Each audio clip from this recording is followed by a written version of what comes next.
is KC Sports Network, proudly presented by Emprise Bank. What's going on, everybody? And welcome. Let me talk to you. To another episode of No Other Pod, the first victory pod since the Seattle game, June 8th, June 9th, something like that. It's been almost a month since we've been able to have an MLS victory pod, but we are here. I'm Jimmy, along with my good, freshly shaven buddy, Daniel Kooser. Dan, you don't look the same. What's going on? Pretty sure I still look handsome. What are you talking about? I'm gotten used to the flowing locks and the beard. It's pretty wild. I should send you a picture that popped up in my memories today from a play I was in, Cat on a Hot Tin Roof, about 11 years ago. Yeah. Looked just like this, and I'm like, I'm aging pretty well here. I don't feel too bad about this. I was going to say, I think this is actually what you looked like way back when we first met. Yeah. It's crazy, man. I no longer look like a hobo. I think the long hair and the beard, it worked for you. But you know what? This works It was a choice. Yeah, it was a choice. But, dude, I got to donate it, and there will be a kid with cancer wearing my hair around somewhere. That's awesome. Wouldn't that be wild to, pass that kid on the street and be like, that's my hair? That's my hair. Because there has to be a minimum length to donate, right? Yeah. I had, she cut it off in, ponytails, rubber banded it. I stuffed it in an envelope. You ever mail shit and wonder, how many stamps goes on this? Is it too heavy? Mm-hmm. I looked up guidelines. I was like, what's the weight limit? Yeah. It's 3.5 ounces, by the way, if you're wondering. Per stamp? Yeah. For one stamp, and it needs to be 3.5 ounces or less. It came in at 3.5 ounces of hair exactly. Wow. Did you put an extra stamp on just to be safe? No, I ain't wasting my stamps. Okay. What would happen? It would just come back to me, right? Probably. Yeah. Which also feels kind of stupid because I'm like, this is still the same amount of effort to get it back to me as it would have been just to get it where it needed to go. It's very weird. And I never understand, stamps used to cost money, but now stamps just say, forever stamps. I'm like, what does that mean? Well, that means mail system get forever. So I know this is all what y'all came here for, the Stamp Podcast. What do you want to talk about? Was there a game? Did we win or something? There is a game. We did win. We definitely want to talk about that. We will get to that in a little bit. There's also some big front office news, a shakeup that happened. Of course, it kind of broke slowly over the week before we got the full and complete story. It started early in the week, of course, the day after we released the podcast, as is no other pod tradition. Local news happens immediately after we record a new episode. That's how it goes. So we're going to talk about that too. But first, I do want to remind you, if you have not left a 5-star rating and review, go ahead and do that. We read them all on here, and it helps us get found by other people. So we appreciate you for doing that if you have. And if you haven't, what are you waiting for? Go do it. What are you waiting for? But let's talk about what happened earlier in this week. We released our podcast on Monday, I believe it was. And later in the day on Monday, I think it was Monday, maybe it was Tuesday, I don't remember. It's all a blur at this point because there's been, it was Monday at 9:30 a.m. when they released the press release. It says, Sporting Kansas City mutually agrees to part ways with Brian Bliss, Technical Director and Vice President of Player Personnel. And he's been with Sporting Kansas City since 2016 as the Director of Player Personnel. In 2019, he took over as Technical Director. There's quotes from Mike Gilligan here. There's quotes from Peter Vermees that he said about Brian Bliss over the years. They had a pretty good working relationship. But what was interesting about this right off the bat is it said Sporting will make an announcement regarding the leadership of the club's technical staff in the coming days. So it felt like this was the first half of an incomplete story because clearly, this was the move before the move. Now, before we get into who they hired, Mike Burns, I kind of want to get your thoughts. There were plenty of people online who have been questioning the security of Peter Vermees' job. And we all know that Peter Vermees has been sort of the head honcho in the club outside of the ownership. But I mean, in terms of technical decisions and soccer decisions, it's Peter Vermees. Some people kind of thought this was maybe, is this quote unquote a scapegoat? Or was this just, this was probably coming since Gavin Wilkinson got hired and then fired? I don't know. What's your take on the timing of this move, given the context of the season and how it's gone? I mean, it kind of saw it coming, right? I'm sure Brian Bliss saw it coming. I mean, it just makes, I'm sure he probably tried to have another job lined up for months now. That would make sense to me. I don't know, man. I saw a funny meme the other day. It was like when my boss tells me that we're all one big family, and then this is me who's applied for 6 other families this week. Yeah, I saw that too. It was pretty funny. It just makes sense. So Brian Bliss, I don't know the dude personally, but I have like been near him on like a personal level in the sense of the adult fantasy camp. Sure. He led a lot of the drills and like chatted us up and everything, and had a big talk back discussion at dinner. And it was seems like a nice enough dude, man. So you never like to see anyone lose their job. But for this team to turn things around, I guess it makes sense, you know? Yeah, I think that, I mean, this is certainly a long-term move, if you will, a move looking at the horizon.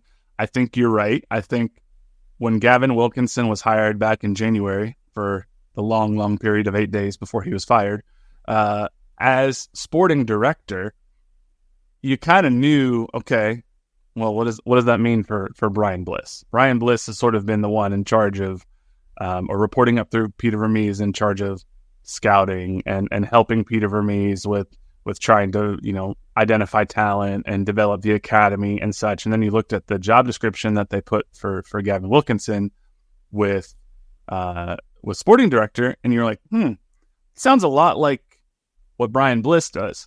And so obviously there was no announcement in terms of what Brian Bliss's, role with the club would be when Wilkinson was hired. Wilkinson was then fired, but I think you're spot on. Brian Bliss had to know for the last 6 months that Sporting was actively looking for a new sporting director. They've said as much. So he came in every day and did a job, basically knowing that he was walking a plank to, no more job. So in that sense, it's admirable. That's respectable as shit, dude. Like, yeah. I don't know about you, but I've been a few places where I've walked in and been like, oh my God, this anxiety feels real. I don't really want to be here, but I don't have a choice. I need money. I can't even imagine what that's like. Yeah. I know. On that level.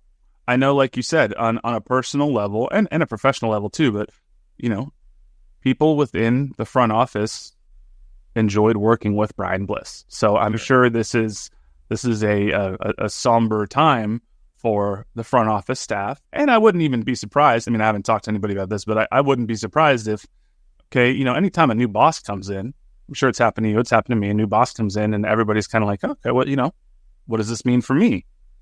Are they going to bring in their own people? Are they going to shake things up? So I'm sure it's nerve-wracking for the whole front office.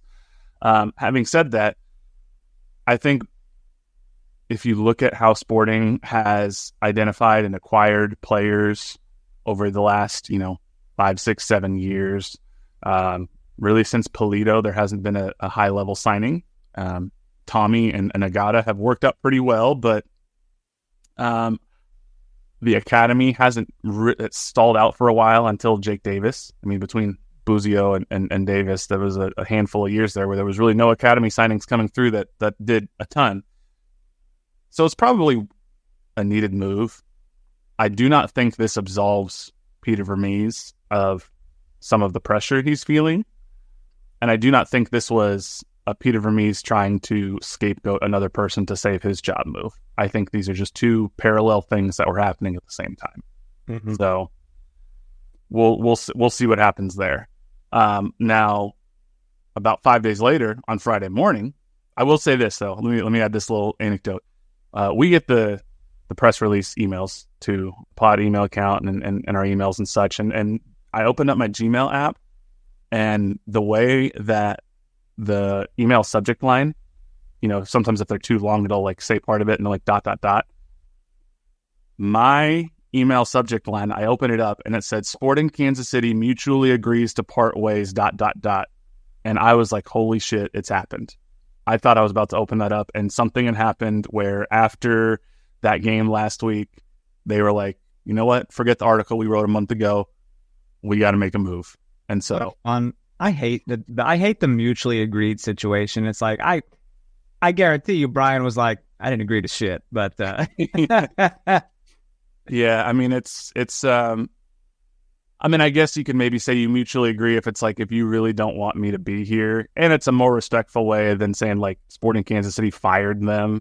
It is. It's optics. It's all optics, dude. Yeah. Like, 'cause it's how it looks on the fans. Like, oh, we're firing shit. Like, that's way worse than mutually agreeing. But it's like, come on, they fired him, but they gave this qualifier. And maybe like from a legal technicality, maybe it is technically we mutually agree to part ways, because I'm sure they gave him a Contract. severance package of some sort, and so they came to an agreement that they both signed, and they mutually agreed that if you leave now, you will get X amount of money. So when I was fired from a job and I got severance, do you think they told people that we mutually agreed? you should have broken your own news. Gone to Twitter, breaking. Daniel I think I was Kooser under, and so have mutually agreed to part ways. I think I was under a gag order. I was still getting some money, so I don't think I was allowed to publicly say anything. Well, alas. Alas. 5 days later, Sporting did announce that they hired Mike Burns, formerly of the New England Revolution, and since 2019, he's been off and on working as a consultant with Major League Soccer, particularly for MLS Next Pro. He is the new sporting director. He's awesome. No. Yeah. I mean, this is, if you look at the press release, 15 years on New England's technical staff, won 4 Eastern Conference championships, won U.S. Open Cup, made it to an MLS Cup he helped assemble a team that made 3 consecutive MLS Cup appearances from 05 to 07, although that was like very early in his career. He did not. A long time ago. Yeah. And then he didn't build that whole roster. I mean, when you come in, you kind of inherit some of that shit. Right. And they reached the Eastern Conference Championship in 2014. So on paper, he's had some success. There were some questions in terms of, how successful were they really? I mean, he helped identify some key players, probably most notably Carlos Gil in 2019. He brought Carlos Gil in. He was fired. Burns was fired along with Brad Friedel after 13 games into that season. But Carlos Gil went on to become an MLS MVP. So there's something there. But I mean, to say that this felt like an underwhelming hire for the fan base in particular, I think would be an understatement. What did you guys want, though? Like, what, you wanted some big splashy thing? Like, that's what we're known to do? Like, this feels like it's in the realm of what we do. So can we really be too mad about this? Let me play that devil's advocate here. Why are we mad? It's what we do. I think, from a perception standpoint, especially with that Mike Illig interview that they had, or that he had with Sam McDowell, a month or so ago, where he was talking about, we're going to have to start spending, and we're going to have to be active in the next 3 transfer windows, and, blah, blah, blah. There's been a perception around this club and around how Peters handled the club and whatnot that it's sort of stuck in the mid-2010s, 2015 era, where it's like still trying to win in an MLS 2.0 fashion when we're sort of at MLS 3.0 and beyond at this point. So then to go back and hire a New England Revolution former front office member who was okay, not great for most of his career, and hasn't been a technical director or sporting director in the past 5 years, sort of just feeds into that perception of, oh, we're still living 10 years ago. This isn't a person who has worked in modern MLS from a talent acquisition standpoint as a leader of a club. Sure, he's worked with MLS Next Pro. He's helped try to develop some of that program, which is going to be part of his role with this club. And maybe he'll be great at it. And maybe he's learned from past mistakes, and maybe he'll be wonderful. We won't know for a couple of years. But I don't know. This isn't the move I think a lot of fans wanted, which I'm not saying that that's a bad thing. But there are a lot of fans that really also don't care, because they are done. I mean, it is after our last game, getting stomped by Columbus. A lot of people are like, okay, now it's time to renew tickets. Mm-hmm. No. Yeah. Like, people aren't doing it. So this doesn't faze them at all. And then on the flip side, you're at the Austin game this weekend. It was standing room only. It was sold out. Right. So this is where it's like this sort of dichotomy of like a lot of these hardcore fans who have been season ticket holders for a while. They're like, I'm done with this. It's not worth it. But if there are enough fans to slide in and buy those tickets, take their spots, etc., yeah, that stadium keeps getting sold out, then I don't know. I want to say my tweet was included in some Casey Star article. It was. And I did not want to be included there because I did not say anything negative. I did. No, you I did. did a journalistic move, and I put out a reality. Like, hey, this is a thing that's happening. I was just like, oof, season ticket renewals are coming. Like, y'all get ready. I'm not telling you to renewing. think. I'm just asking if you want to. Exactly. I am. I am renewing. So get my name out your article's mouth. I didn't want. Kind of funny. I was like, this is why I don't tweet, bro. I don't want to be included in shit like that. And why? Why? What? I don't have followers like that. I'm not on charts. I did retweet your tweet, and it sparked a number of replies that were included in that article because I saw the headline. It was like Sporting KC fans question on social media whether they want to renew, and I was like, that's interesting. I just ran a poll about that. I wonder if that's it. They didn't actually include my tweet. They included a bunch of replies, and they included your tweet. But I don't want to be included. And to set the record straight, I'm renewing. Haven't done it yet. It's been a pretty expensive month with an irrigation system repair, but moving forward, I do plan to. So anyway, Burns, he has been hired. I mean, before we go to our break here real quick, just a couple more stats.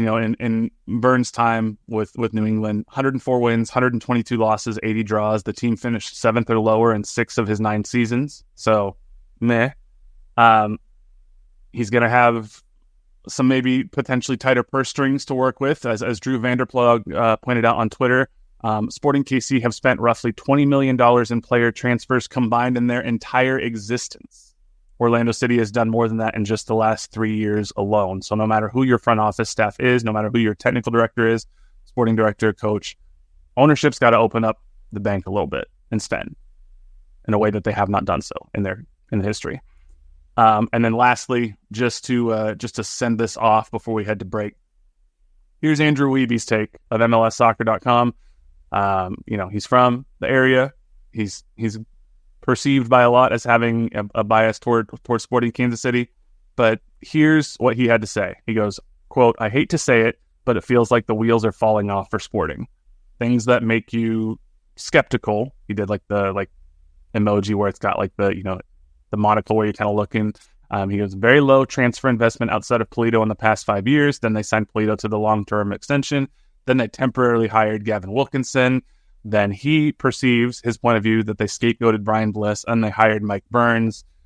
He just said that this just kind of feels like Sporting KC are continuing this line. So that's just one person's perspective who works for the league, but it's an interesting one.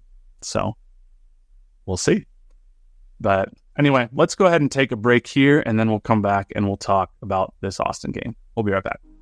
We appreciate you supporting KC Sports Network by listening to our podcast. You have helped us become the highest-ranked Chiefs podcast network in 2022 and 2023. And don't forget about our daily Substack newsletter, the best written analysis you can find on the Chiefs straight to your inbox every day.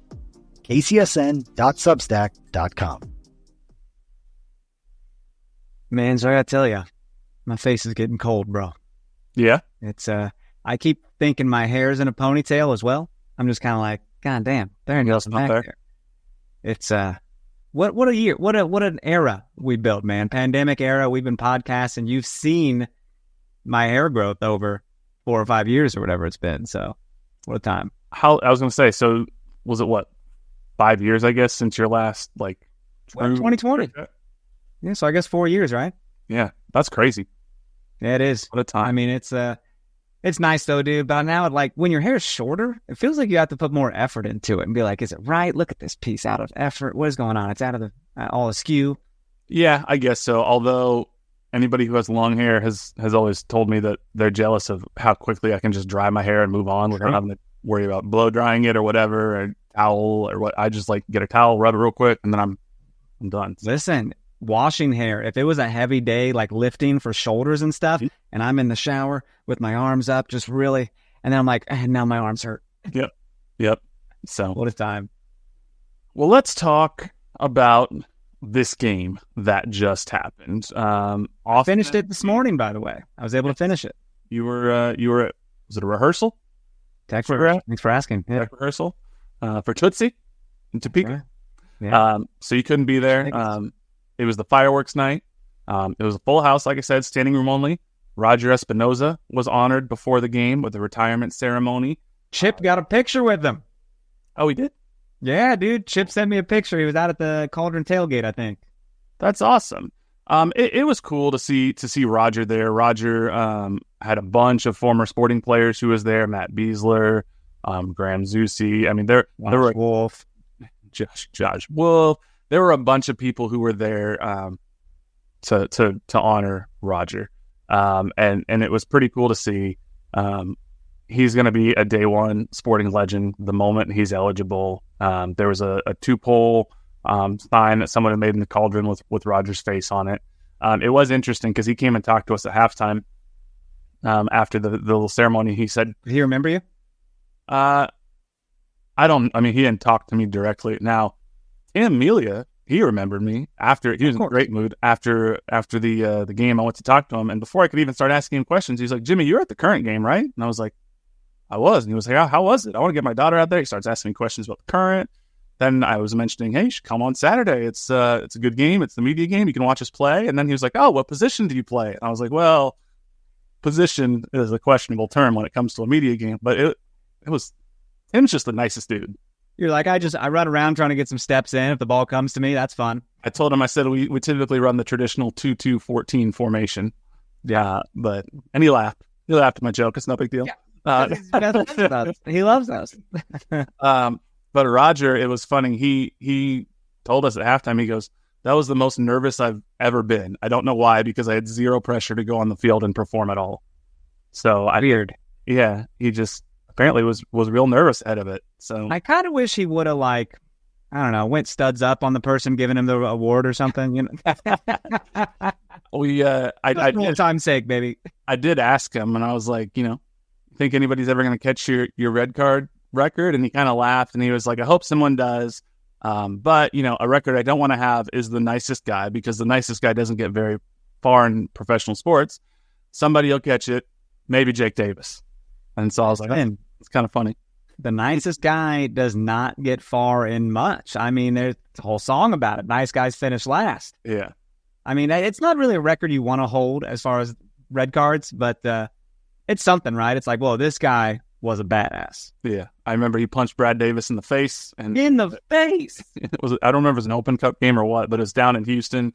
I remember it. I can see the clip. They were wearing the white Reflections SKC jerseys, and he just, boom. If there was VAR, then that gets VAR'd immediately, and Roger's getting, like, out of there. Yeah. I didn't get called. Nothing. No.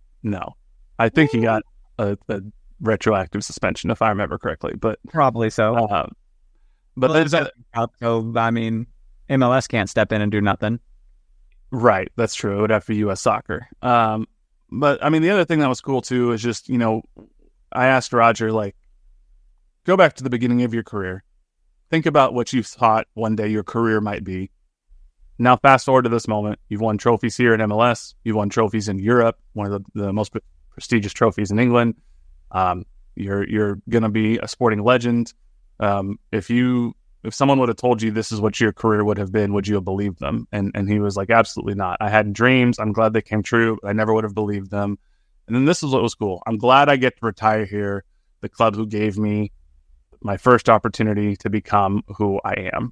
And then he said, coming to Kansas City, starting with this club and leaving the club better than it was is something that I'll always think about. The Wizards days were very tough. But I always also like to include all my teammates. It wasn't just me. And that's when he listed Graham, Seth, Matt Beasler, Kai Kamara, Teal Bunbury, CJ, Jimmy Nielsen. So I don't know. It was just a cool, in the midst of a less than stellar season, having a moment where we could all like be happy about Sporting KC and celebrate a true legend. It was a nice break from everything else that has been happening. Here's the thing. I'm sure he's been having a blast just kind of sitting back and enjoying his wife in the spotlight. He talked about that. I'm sure he did. I mean, dude, who's a better spokesperson for women's soccer and that club in general than a husband of someone on the team? Like, hey, if y'all aren't watching, you're missing out. Yeah. There's something special happening here with these ladies, and it deserves your attention. Yeah, and he said that, and someone asked him about Lowe, and he was like, "You talk about a leader, that's a leader." He's like, "I did, my own stuff, but she's the one who's leading that team and setting records and undefeated." And he had nothing but glowing things to say about Lowe and the Current. So, dude, just last week, Chris and I on Currently talked about how Lowe does all the quiet stuff, doesn't really show up on the sheet, and then she goes and gets a brace, and we're like, "God damn, that ain't quiet." She listened to your podcast and was like, "Yeah, bet." He's like, "Quiet? Well, hold on, let's stand right there." Yeah.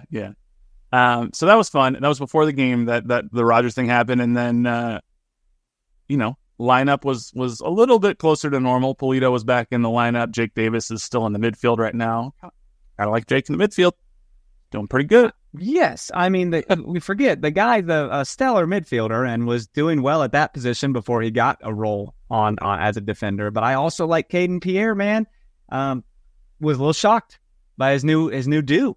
Yeah. His hair. I was like, looked great. I was watching last night on my bedroom TV, a little smaller TV than I'm used to watching. And I couldn't really see. I'm like, who the hell is that? And then the camera went in. I was like, God damn, Caden's a full ass man now. Yeah, he looked good. Yeah. But it's I don't know. It was an interesting look at the lineup because things are still a little bit piecemeal together with the midfield just not being where it needs to be. Daniel Shallowy being unavailable. Although congrats to him, he became a naturalized U.S. citizen before the game, so he is now officially an American. So good for you, right, Shallowy. But we had, Moreno Janice, who was in there in the starting lineup alongside with, Jake Davis, and then that back line combo of Caden Pierre, Rosero, Volder, and Tim Leibold. Game started immediately. Alan Polito's kickoff gets blocked and almost springs an Austin counter. What the hell? Like, that's right away. I was like, oh boy, that's the kind of game this started out, huh? Yeah, it made me a little nervous right off the bat. I was like, shit. Like, I think I actually audibly said, Jesus Christ, to myself in the press box. And I was like, okay. Then they settled down. I was like, let's not do that anymore. And Sporting was by and large the better side from the get-go, even though I would say the first 20 minutes of the game, really nothing happened. I think there were a combined 2 shots between the two teams and 10 fouls in the first 20 minutes. Which, by the way, we had the referee who did there was no offside. However, there was a foul in the build-up last week to St. Louis, and I thought he did a great job overall in the game. Yeah. Control. 20 minutes in, though, nothing really happening.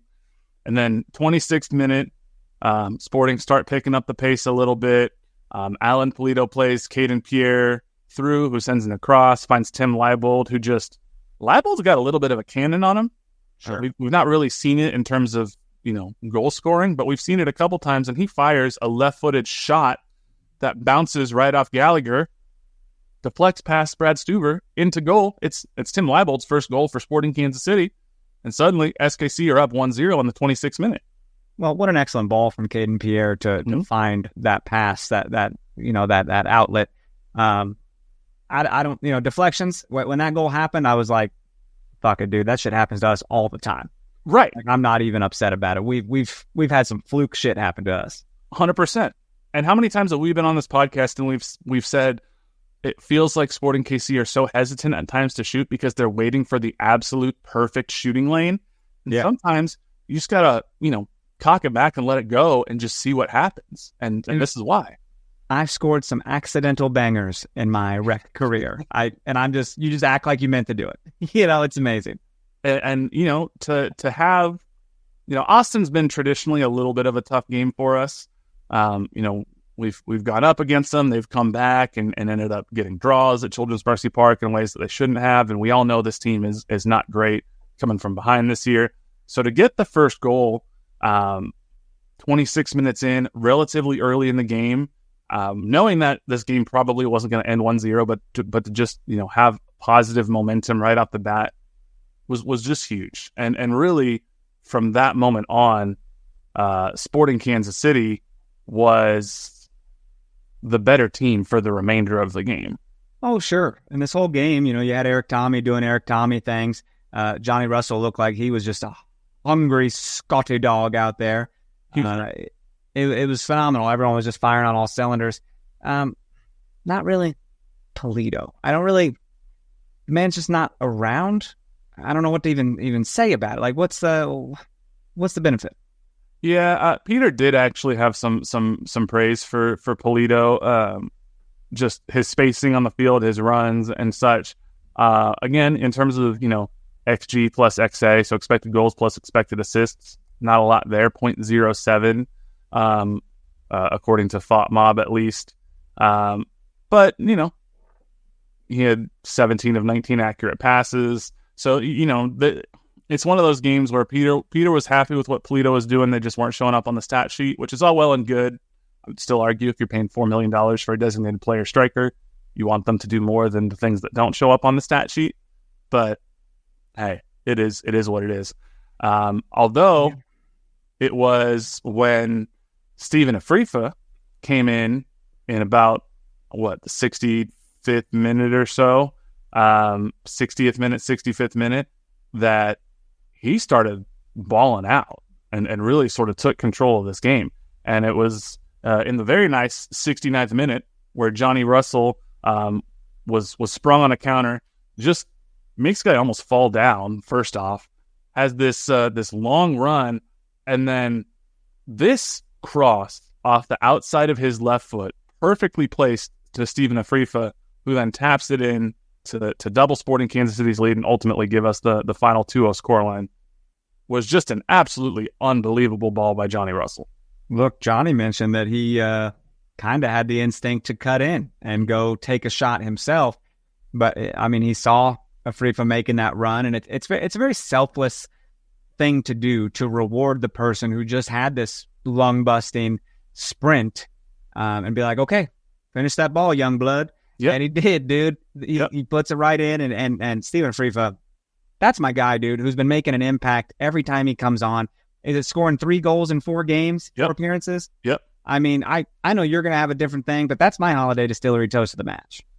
Hey, it's well deserved. I mean, there were a number of players this game that probably were deserved of the Holiday Distillery toast of the match. Steven Afrifa, absolutely, because, in the 25 minutes or so he was on the field, not even just this goal, but the subsequent 4 to 5 minutes after that, he had 3 or 4 more runs where not only was he using his pace, but his technical skill, dribbling around players. At one point, he ended up keeping it in the corner for a minute, stuff like that. Corner, earning corners. At one point, he earned a corner, then fell down on the field and was just exhausted. And I don't know if you could see it on the broadcast, but Johnny, on the other side of the field, starts applauding Afrifa, then runs across this whole side of the field to pick Afrifa up and give him a high five and just give him credit for the effort that he was putting in. So that's a veteran player coming at you to you know what that's the equivalent of? You're a freshman on the football team and the varsity quarterback comes over and picks you up and shit like that. You're like, man, I feel so loved right now. Yeah. Yeah. And that's the type of stuff that you haven't seen as much with this team. I'm not saying anything about Johnny or whatnot, but it's just the vibe of this team hasn't been what it should be. Sure. It's just been disjointed. Connected. You're not going to stick to your guns about your actual...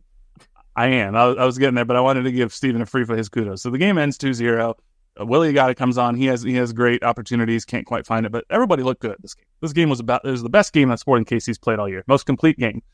My Holiday Distillery toast of the match, and I've got the bottled in bond straight Missouri bourbon whiskey here, is I'm going to give it to the entire back line, because this defense allowed 2 shots all game, and arguably one of them's not even a shot. The O'Brien shot, quote unquote, Tim Yillia after the game, he's like, that wasn't a shot. It didn't go on frame. It barely scraped his toe. He was falling down. So you could argue that this defense allowed 1 shot the entire game.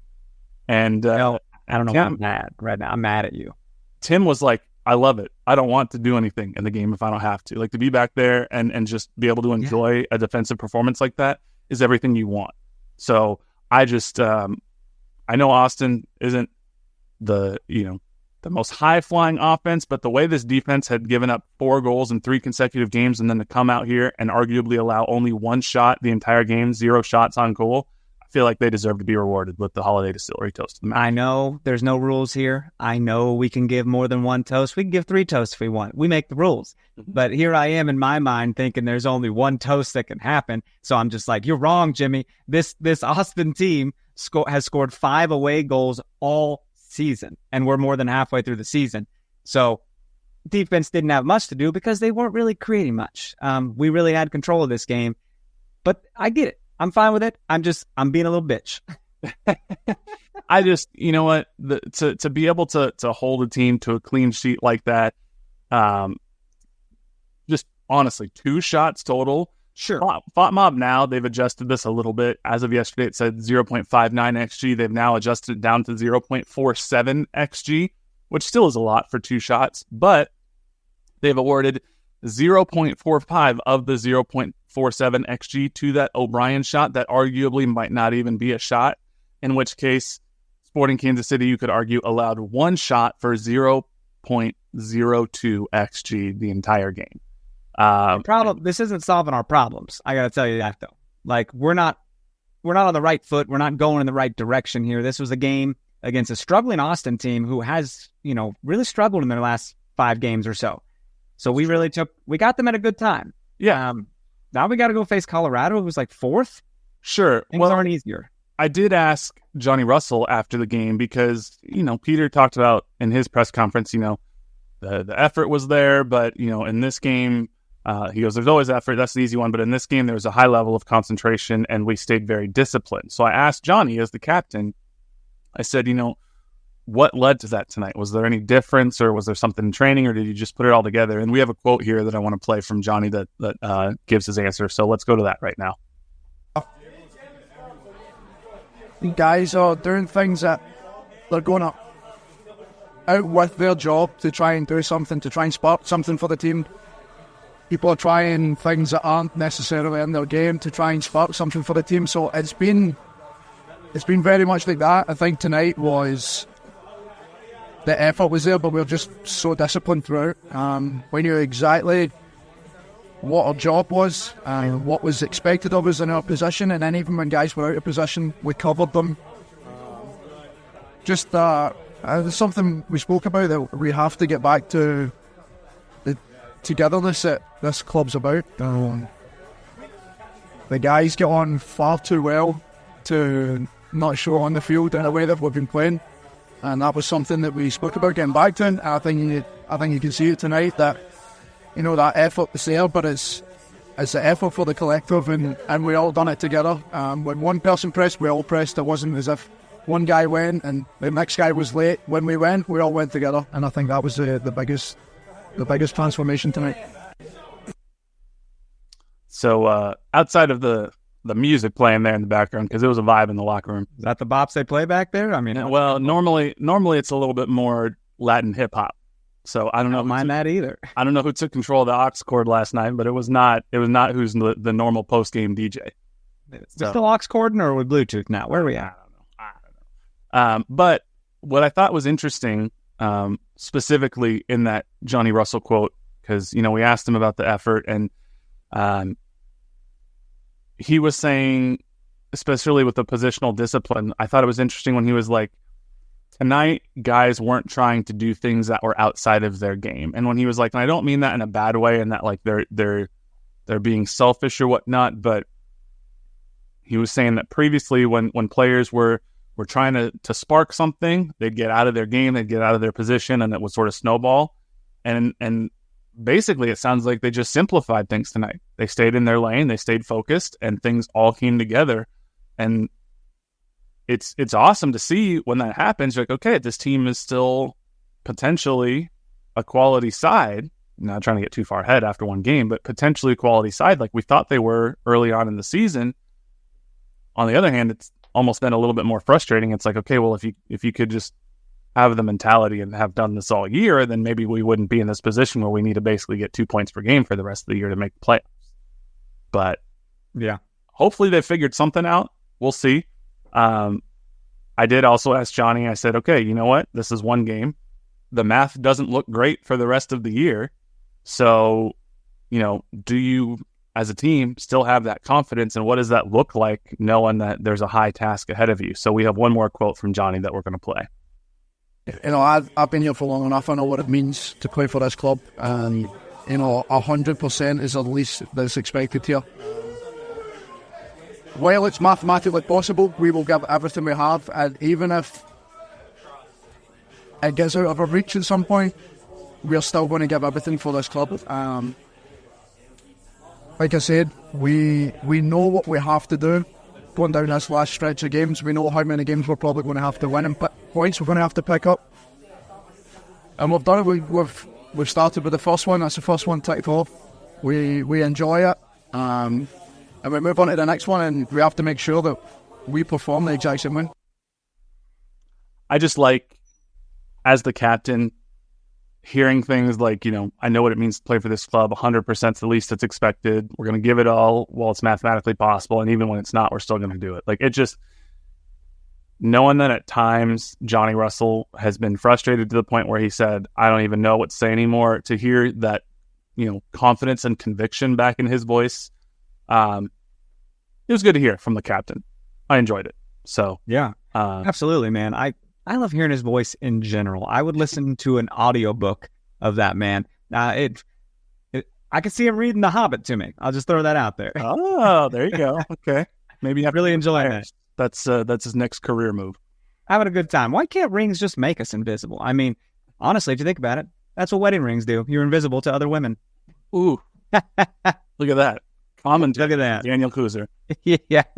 So I don't know. We'll see what happens. Johnny said that we know what we have to do. We know how many games we'll probably have to win and points we have to pick up. So I mean, it's a slog, and it's not getting any easier, and they just got to keep going, man. Every team you face from here on out is pretty much better than you. So let's go to work.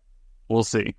Before we talk a little bit about this next, you know, sort of this week ahead and who they got going on, our boy Chip, the keeper of stats, sent in his little analysis. So do you want to go ahead and let us know what Chip's saying? Comes in clutch. I'm really enjoying his chat with me every Sunday morning about 8:30 a.m. The man is like clockwork. Sundays with Chip, dude. Chips ahoy. I'll tell you, he said, for a solid 90 minutes, it looks as though the Sporting Kansas City struggle bus has stopped. Time to see if we're recalculating route or stopping for gas. The game was bizarre, to say the least, but another Sporting Kansas City goal from a defender, bringing the season total to 6 goals, almost 19% of all SKC goals this season. We were also blessed with some classic Johnny with the feed to Afrifa for his 3rd goal of the season.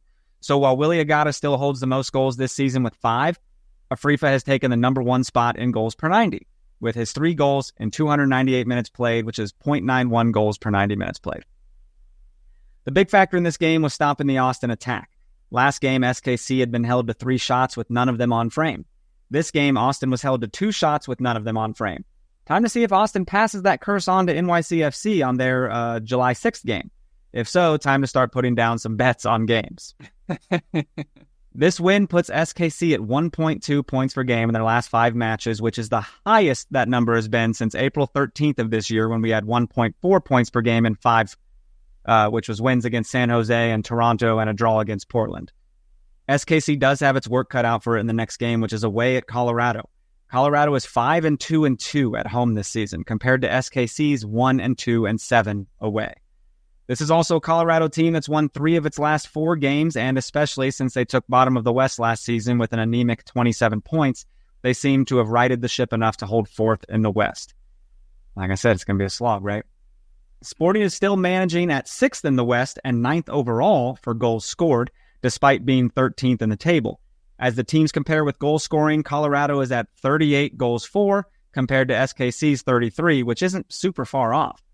The thing that catches my eye is that Colorado has all 38 of their goals scored by only 7 of their players. Sporting Kansas City has 33 goals scored by 15 different players, which is the highest number of different goal scorers of any team in the entire league. Have all of them been absolute bangers that took no element of luck to get in? No, but that's not the point.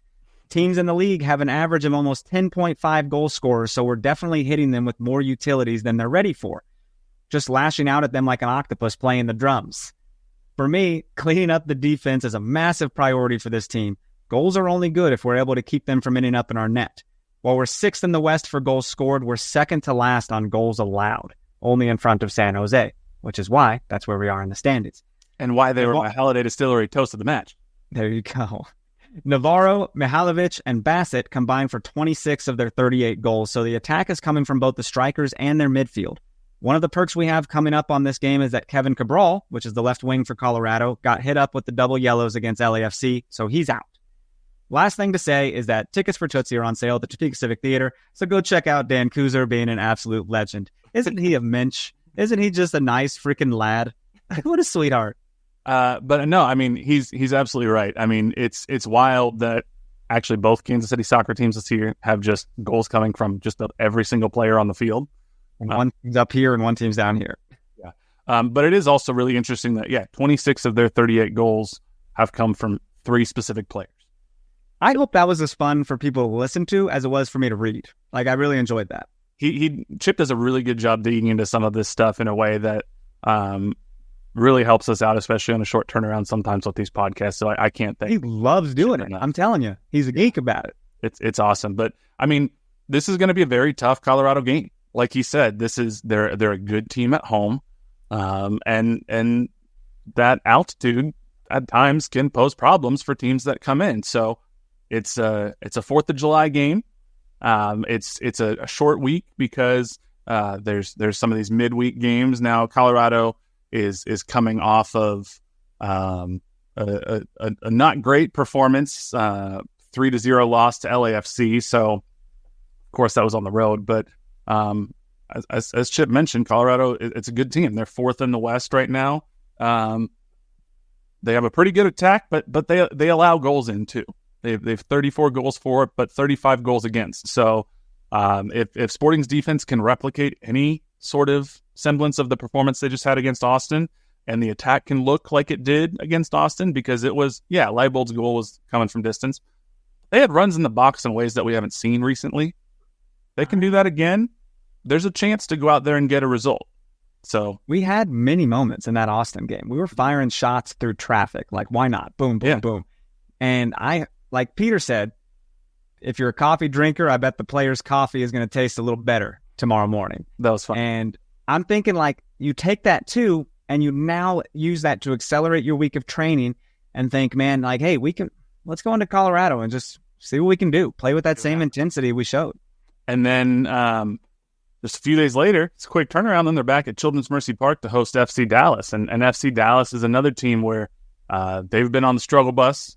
They're just a few points ahead of Sporting Kansas City right now. They also lost over the weekend. So that's another opportunity. If you can get a result, even get a draw on the road in Colorado, you come back, you beat Dallas, 4 points over those 2 games. That's you're starting to hit that pace that you're looking for to get at some point maybe back in the conversation for that last playoff spot. Listen, it's July 4th is this game, a little Independence Day footy, and my show is off that day. We open Friday, we take Thursday off for the holiday, so I'm excited to watch this game, man.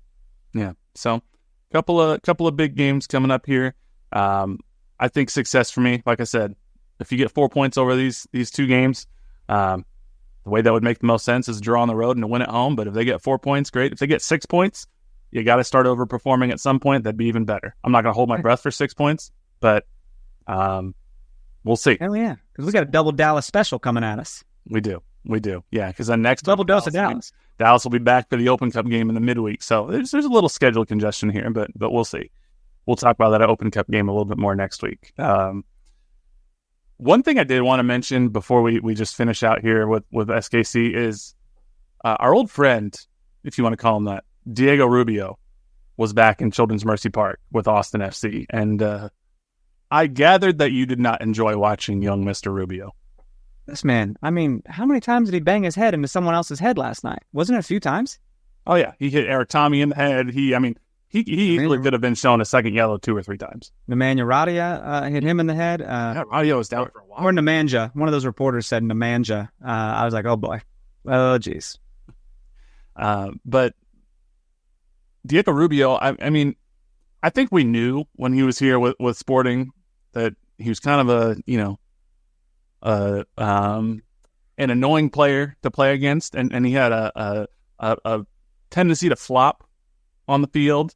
I don't think I realized how much of an annoying player he truly is until we started playing against him. And, he was with Colorado for a bit, and now he's with Austin. But I do not like playing against Diego Rubio. And not because I'm fearful of him scoring or anything, but just because he's just the most annoying player to play against as a fan, and I'm sure as a player.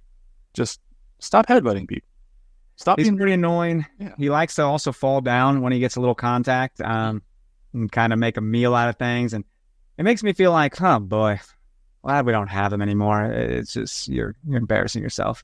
He doesn't feel like the kind of guy that would sort of play into Peter's system just with the amount of times he falls down and such. So maybe there was a reason we didn't keep him around. Yeah, we'll see. Is there anything else in MLS that you want to touch on? I mean, Toronto lost in just ridiculously embarrassing fashion to Atlanta. Listen, I'm going to start.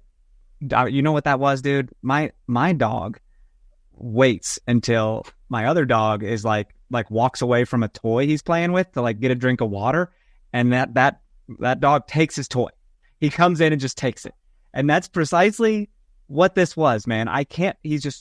The Atlanta player's drinking some water. Goalkeeper doesn't know he's back there. He's taking his time. This game's about over. We're about to blow the whistle. 7 minutes of stoppage. All right, I'm going to roll the ball out. There's the Atlanta player. I've seen this a million times, and I can't stop watching it. It's so fun. It's what's the only reason it works is because, one, it's in Atlanta. So it's like you got however many people. Atlanta gets a large crowd. So it's 40,000 people there that are all just like dead silent while they watch, like it's like a lion stalking its prey. And my favorite thing is the Atlanta player, I forget who it is, he goes over there and drinks some of the goalkeeper's water. He's like, don't mind me, I'm just drinking water, I'm just here. And everybody's just dead silent, and he's like standing behind the keeper. Amazing. And not a single Toronto defender apparently looked or saw him there and warned the keeper or anything. They're all just like, the game's over. They're walking away. They're taking their time. There's 8 minutes of stoppage time, and it's in the 98th minute. And the keeper rolls it down, and he just comes around, grabs it, and fires it in. 2-1, game over. It's probably the most embarrassing way I've seen a team lose in years, honestly. They think they're getting an away draw at Mercedes-Benz Stadium, which is like great, right? Mm-hmm. And then actually, no, Atlanta's going to win, actually. Thanks for coming out. Yeah. The other goal that was quite impressive was Brian White for Vancouver against St. Louis. It was the equalizing goal, and he just kind of it wasn't a scorpion kick, but it was almost that, where like he flicks his foot behind him and kicks it over the back of his head and sort of chips the keeper. And MLS tweeted this goal out, and it was the most nonchalant tweet where they're just like, and Brian White has equalized for Vancouver. And I was like, did you watch the highlight? Did you watch the goal? Are you a St. Louis fan? Is Joab Klaus the one tweeting for MLS right now? What is happening? They were too busy sucking on that Miami teat. Jordi Alba's banger, dude. They were too busy blowing that up. Yeah, it was. There was just MLS was fully MLS last night, so it was fun to watch. Last thing I want to mention, I guess, before we sign off here is the United States men's national team has created a hell of a time for themselves. Timothy Weah decided to punch a man in the face against Panama, and that has earned him a multi-game suspension and a $3,000 fine. Also caused the U.S. to go down a man for the majority of the game against Panama, and they lost that game. So now, if they would like to advance out of the group and get out of the group stage in Copa America, they almost certainly have to beat Uruguay at Arrowhead on Monday night, which is unlikely, to say the least. Very unlikely. And you thought Peter Vermees was on the hot seat. Let me tell you, I don't know if you've gone on Twitter and seen the U.S. men's national team fandom, but they're not a fan of Greg Berhalter. And I've heard. If the U.S. cannot get out of the group stage, it's unquestionably a failure of a tournament. And immediately there are questions back: is Greg Berhalter the right person to lead this team in the World Cup in 2026? So I don't know. We'll see what happens. I am supposedly going to be at the game on Monday. We'll see if I can actually make my way through the labyrinth that is CONMEBOL and actually get into the stadium, because this has not been an easy game to get credentialed for. Have fun, my friend. I'm sure it'll be a blast. There is rain in the forecast that day, so There's rain. see how it goes. Well, and the way they've credentialed me is apparently, as of now, I can get on a wait list for the rest of the stuff, but as of now, I am allowed to get into the building, but I have not been credentialed to go to the press conference. I have not been credentialed to go to the mixed zone to talk to players. I am not even sure if I've been credentialed to actually get into the press box, and they also rejected my parking because I don't know if you've been told, but according to CONMEBOL, parking is, quote, very limited at Arrowhead Stadium. So... Okay. I've been there plenty of times. It's not limited. It's pretty big. No, it's not. So Wow. I'm going to get there and see. I might be sitting in the last row of Arrowhead just with my computer pretending to cover this game in a way that is unusual, but we'll see. Send pics of you up top being like, what is this, a soccer game for ants? But I'm excited to see the game, but it's going to be nervy, and I don't have a lot of hope for the U.S. men to pull this one out against Darwin Núñez and Uruguay. Definitely not. Not. We'll see. But you got anything else, my friend? Wrap it up, man. Let's wrap it up. Come see me. Come see me in the show, guys. It's going to be crazy. You're going to be so proud of me, dude.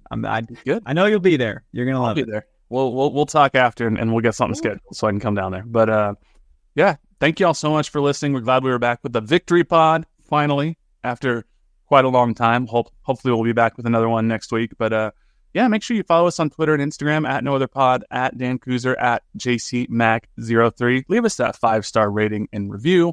Shoot us an email, nootherpod@gmail.com. Check us out on YouTube, KCSN Soccer, or through the KC Sports Network app. But until next time, he's Dan, I'm Jimmy. We'll catch y'all later. See ya. Diego Rubio headbutt.